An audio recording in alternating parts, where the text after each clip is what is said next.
Bonjour, chers bien-aimés dans le Seigneur, chers amis, chers auditeurs, que la grâce et la paix de Dieu soient avec vous. Le thème de notre leçon est intitulé Jésus et les pharisiens.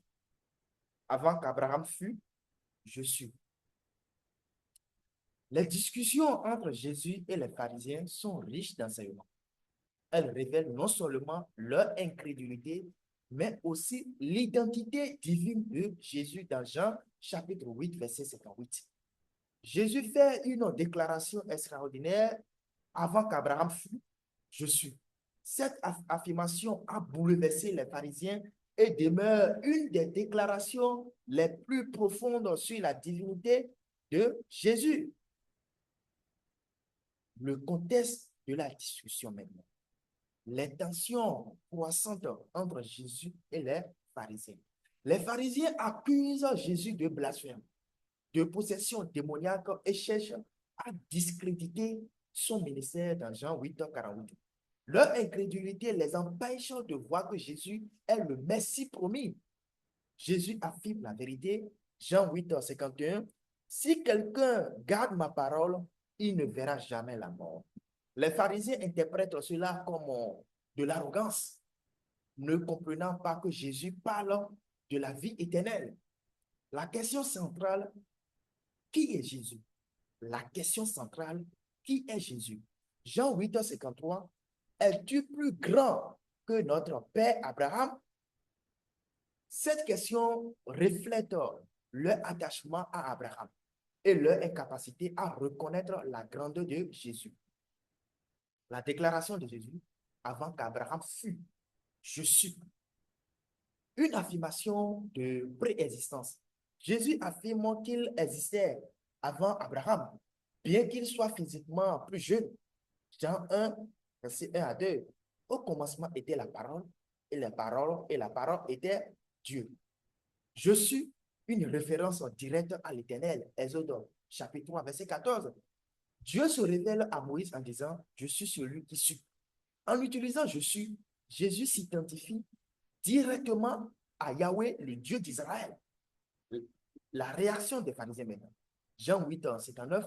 Ils prennent des pierres pour le lapider car ils considèrent cette déclaration comme un blasphème.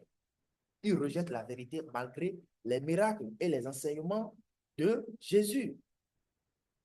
Les implications de cette déclaration pour nous. Jésus est Dieu.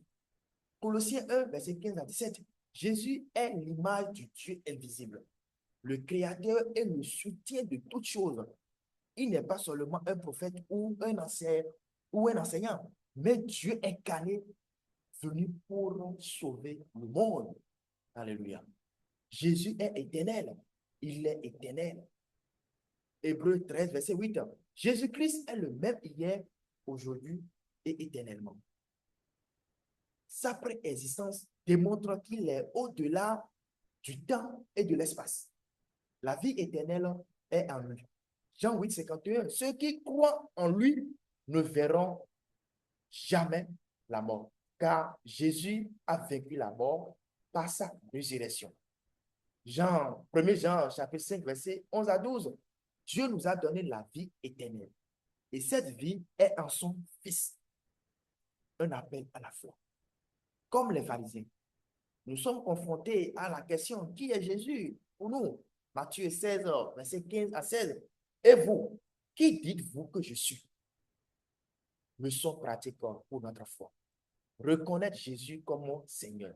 Philippiens 2, 10 à 11. Tout genou fléchira devant lui, car il est Seigneur. Sa divinité exige que nous lui offrons notre adoration et notre obéissance. Ne pas résister à la vérité. Les pharisiens ont rejeté Jésus à cause de leur orgueil et de leur tradition. Nous devons avoir un cœur ouvert pour accepter la vérité de la parole de Dieu. Vivre dans l'assurance de la vie éternelle maintenant. Si Jésus est je suis, alors il est capable de nous donner la vie éternelle. Jean 14, verset 6. Je suis le chemin, la vérité et la vie. En conclusion, la déclaration de Jésus avant qu'Abraham fût, je suis, est une révélation puissante de son identité divine. Elle nous rappelle qu'il est le Seigneur éternel. le seul capable de sauver l'humanité. Crois-tu que Jésus est le Fils de Dieu? Je suis. Si tu ne l'as pas encore fait, accepte aujourd'hui Jésus comme ton Seigneur et Sauveur. Engage-toi à vivre pour sa gloire, car il est le Dieu vivant, éternel et fidèle. Une prière. Seigneur Jésus, nous te reconnaissons comme je suis, le Dieu éternel. Aide-nous à te suivre, à t'aimer et à partager ton message avec le monde. Amen.